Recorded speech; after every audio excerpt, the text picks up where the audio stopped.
नमस्कार दोस्तों, कैसे हैं आप सब। और अभी मैंने एक स्पेशल पोस्ट के ऊपर वीडियो बनाया था। तो उस वीडियो में कमेंट किया था कि सर अगर हमको मेंस के कट ऑफ की एक एनालिसिस करा देते हैं तो ज़्यादा बेटर था। हालांकि देखो, कट ऑफ के एनालिसिस से बस आपको ये समझ में आएगा कि एक्चुअली हमारे पास 8 पेपर्स हैं मेंस में, तो हमारी क्या स्ट्रेटजी होनी चाहिए पर सब्जेक्ट में नंबर्स को लेकर। देखो, हमको पता है हम लोग सदे सदाए 8 पेपर में 800 नंबर 100 सब में एवरेज तो नहीं जा सकते। तो किसी में 10-15 नंबर कम होंगे, तो किसी में हमको 10-15 ज्यादा जाना पड़ेगा। सिंपल बात बताता हूँ, ये क्यों समझा रहा हूँ आपको समझ जाना। मतलब आप पहले कट ऑफ को देखो, कट ऑफ में आपको चेंजिंग देखने को मिलेगा।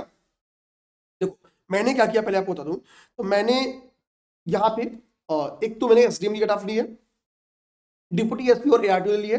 बाकी पोस्ट में मान के चलो कि 15 नंबर 20 नंबर इससे कम जाता है, मतलब 15-20 नंबर कम जाता है, और ठीक ना। बाकी पोस्टों का यही है, 835 से लेके 865 के बीच में बाकी पोस्टें रहती है, ठीक ना।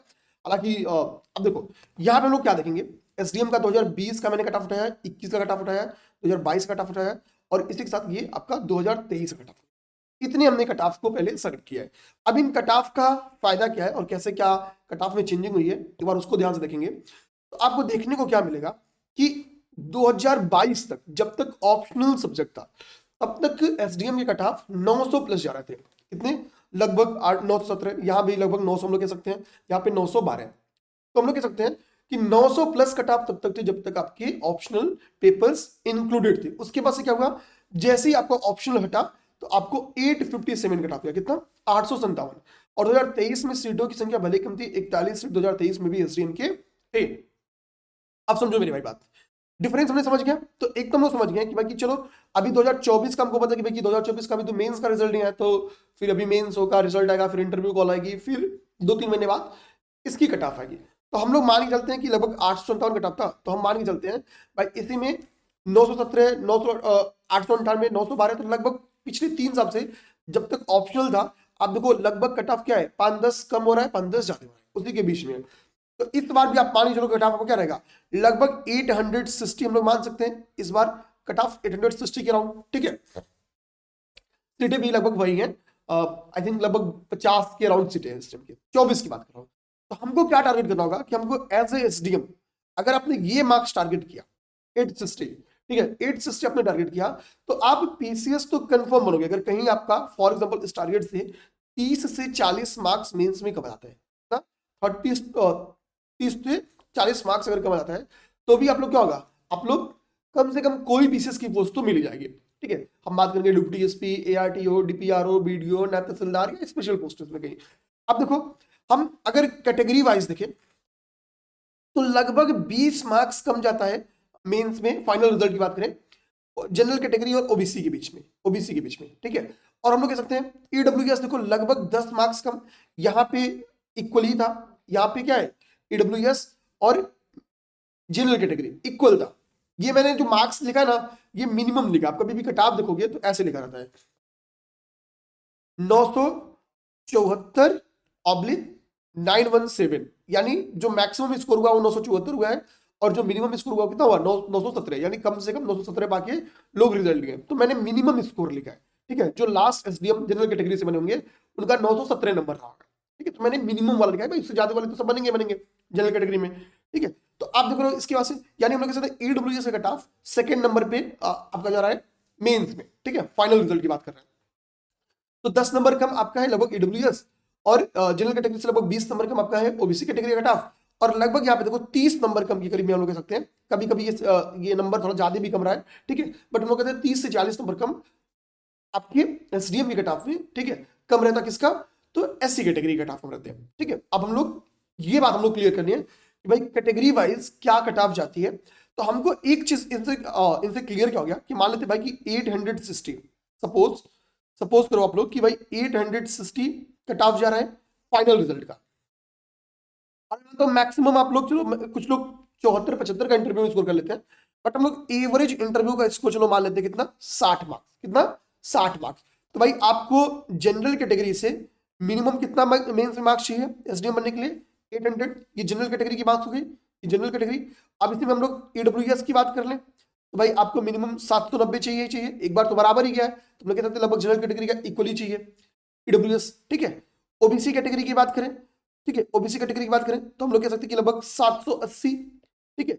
और एससी कैटेगरी की बात कर रहे हैं तो हमको मिनिमम कितना 760 मार्क्स तो मिनिमम चाहिए ही चाहिए आपकी मेंस रिटन पेपर में।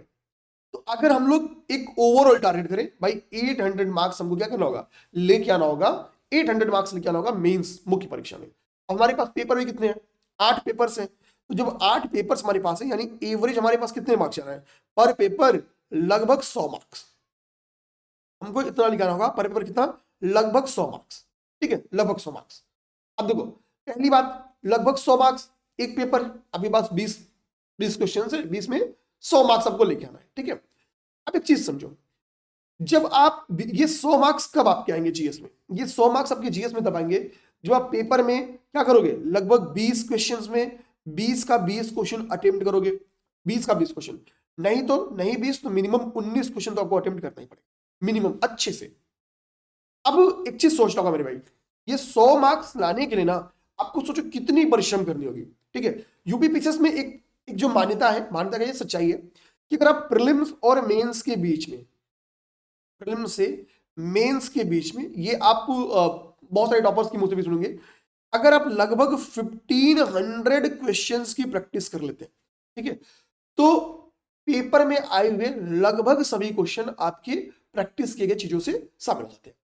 1500 क्वेश्चन, आपको ये 1500 क्वेश्चन लिखना ही होगा 1500, अगर आपको लगता है कि मुझे मेंस मतलब अच्छा करना है, स्कोर मेंस का अच्छा करना है, 1500 क्वेश्चन आपको टारगेट करना पड़ेगा। अब आप यही चीज एक कैलेंडर बनाओ, एक चार्ट बनाओ कि कैसे हम मेंस के 1500 क्वेश्चन को अटेम्प्ट कर सकते हैं, क्योंकि जब 1500 क्वेश्चन आप लिख लोगे तो आपकी कमियां दूर हो जाएंगी, फिर आप इजिली आप इस टारगेट को पा सकते हो, ठीक है ना। पहली बात समझ आ गया, इतनी बात। अब हम लोग आगे बात करते हैं। आगे देखिए आपको करना क्या होगा इस 1500 में, हमेशा मैं आपसे कहता हूं कि आपको इस 1500 क्वेश्चंस में से पहले तो मेरे भाई जो 2025 दे रहे हैं तो 640 तो उन्हीं का क्वेश्चन है, किसका, प्रीवियस ईयर क्वेश्चन।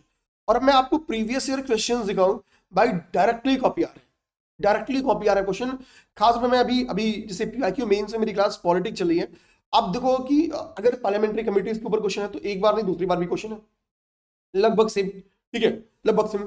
आपकी प्रियम्बल के क्वेश्चंस रिपीट कर रहे हैं, आपके टॉपिक्स बेस, आप देखो टॉपिक्स बेस जो आपका नीति आयोग है उसके बेस क्वेश्चंस को डायरेक्टली रिपीट किया गया है, ठीक है।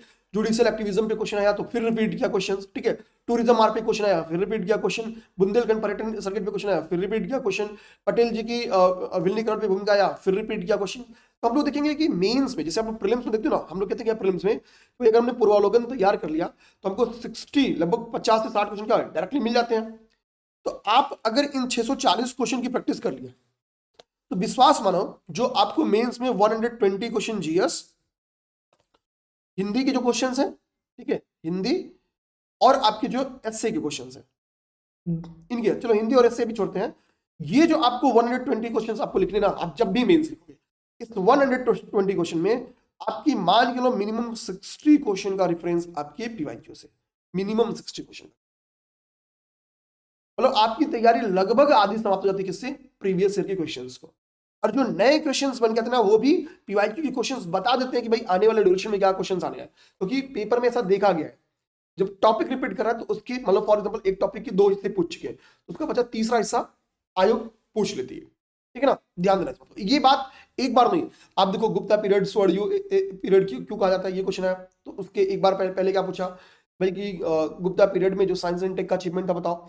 क्वेश्चंस एक नहीं अनेक एग्जांपल्स है मेरे भाई जो रिपीटेशन हुए हैं, डायरेक्टली रिपीटेशन हुए हैं, ठीक है। ये इसलिए नहीं बता रहा कि हम बैच चला रहे पीवाईक्यू का तो बता रहा हूं आपको, ये मैं इसलिए बता रहा हूं जिनका भी खुद से भी टारगेट होगा ना आपको 1500 क्वेश्चन लिखने की अपने अंदर हिम्मत रखनी होगी, ठीक है, ध्यान दो।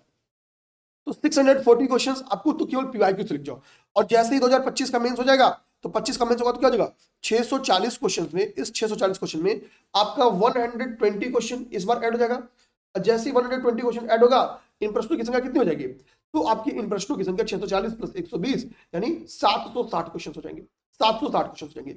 हम लोग ने आप सबको अगर पता भी होगा नहीं पता मैं बता दूं कि हमने मेंस पीवाईक्यू को लेके मतलब पूरी मेंस की आपकी जो सिलेबस है, जो पीवाईक्यू के क्वेश्चन है उनको हम क्या कर रहे हैं आपकी सिलेबस के अकॉर्डिंग थीम बेस्ड पे जा रहे हैं। मतलब फॉर एग्जांपल कि हम प्रियम्बल टॉपिक उठाए तो हम प्रियम्बल के अब तक जितने क्वेश्चन मेंस में एक साथ कराएंगे, तो 20 में हो, 18 में हो, 21 में हो, 23 में हो, 26 में आए, मतलब इन फ्यूचर की बात बोला हूं, तो हम उनको एक साथ, उसका क्या फायदा होता है ना कि प्रियम्बल से दोबारा क्या बन सकता है, ठीक है, समझना। अगर बेसिक स्ट्रक्चर से एक बार नहीं 4 बार क्वेश्चन है, मैंने कराया है, जो दोस्त होंगे पीवाईक्यू संहिता बैच में एक बार कमेंट करके भी बताएंगे, ठीक है। तो हम जब उनको एक साथ करते हैं तो आपकी फंडामेंटल जो बेसिक स्ट्रक्चर से बेसिकली, ठीक है, जो बेसिक स्ट्रक्चर से दोबारा क्वेश्चंस बन के आने की संभावना है, वो क्वेश्चन फंस जाता है। जैसे बेसिक स्ट्रक्चर 24 में भी क्वेश्चन बन गया, वो क्वेश्चन फंस गया डायरेक्टली, समझो। तो हमारे कहने में क्या कि आप इन 640 क्वेश्चन की प्रैक्टिस करिए, बल्कि आप अगर चाहो, मतलब ये इसलिए बोल रहा हूं, तो हम 640 क्वेश्चंस को थीम वाइज जाके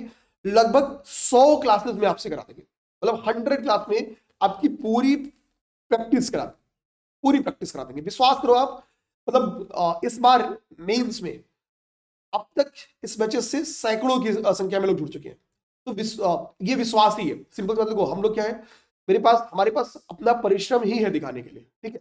तो हम अपना परिश्रम करते हैं ताकि जो मैक्सिमम कर पाए आपके लिए वो कर ले, ठीक है। अब ध्यान देना, हमने इस बैच की फीस 2500 थी, आप सबको पता है।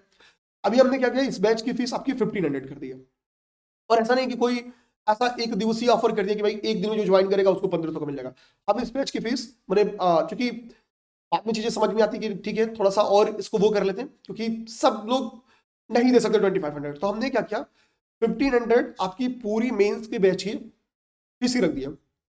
पर क्लास की फीस आपकी कितनी जाएगी, अब मान के चलो मैक्सिमम जाएगी तो 12 रुपए, 12 से 14 रुपए, क्योंकि 100 क्लास में खत्म नहीं होगा, थोड़ा 100 क्लास से ज्यादा लगेगा, ठीक है। क्लास की लेंथ 1 से 1.5 घंटे के बीच में रहेगी, तो ये काम आप कर सकते हो हमारे साथ।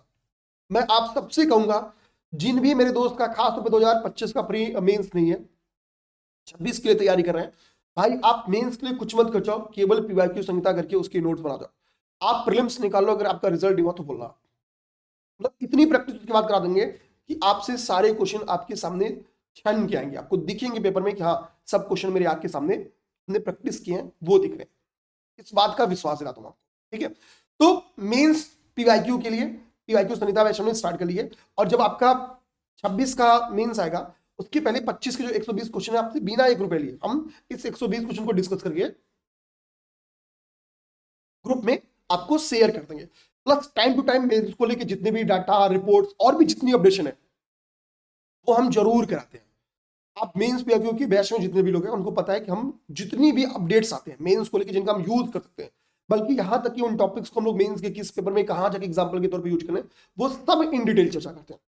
तो विश्वास करो आपको समझ में आ गया होगा भाई। अगर आपको डिप्टी एसपी के लिए चाहिए और एआरटीओ के लिए तो कट ऑफ लगभग 5 से 10 क्वेश्चन 10 मार्क्स कम जाता है। रीजन है क्या है, 5-10 कभी कभी 20-25 नंबर भी कम किया, जैसे आई थिंक 2022 में 93 सीटें थी डिप्टी एसपी की, ठीक है, तो कट ऑफ एसडीएम से 26 क्वेश्चन कम गया था। तो हम लोग कह सकते हैं 5 से 10 क्वेश्चन एवरेज लें, तो क्योंकि 93 सीट फीड नहीं आई है, 40-45 सीटें रहती हैं, तो अगर 40 से 45 सीट आपके एसडीएम की है और सॉरी डिप्टी एसपी की है, तो कट ऑफ में आपको 10 नंबर मैक्सिमम डिफरेंस दिखेगा एसडीएम और एआरटीओ के कट ऑफ में, ठीक है। ये चीज हमेशा दिमाग में रखना है, एसडीएम और एआरटीओ के कट ऑफ में तो आपको 10-15 नंबर ज्यादा लोगे तो एसडीएम, 10-15 में वही कम हो जाएगा तो डिप्टी एसपी या एआरटीओ, बहुत नंबर का डिफरेंस नहीं है। बल्कि नायब तहसीलदार में भी 45 से 50 नंबर का डिफरेंस है, 45 से 50 नंबर ज्यादा तो 12 साल पहले एसडीएम, 45 से 50 नंबर कम तो 12 साल बाद एसडीएम, तो 50 नंबर 12 साल का। इसी के लिए जम के प्रैक्टिस करनी है, अपनी तरफ से ना कमी रहे, बाकी तो ऊपर वाले के हाथ में, ठीक है। हम अपनी तरफ से पूरी कोशिश करेंगे। उम्मीद है आपको ये क्लास भी समझ में आई होगी और जो इसकी रिक्वायरमेंट थी आप लोग समझ गए। कोई और डाउट है आपको लगे कि किसी और टॉपिक पे वीडियो बनाना चाहिए तो आप कमेंट बॉक्स में को बता सकते हैं। जय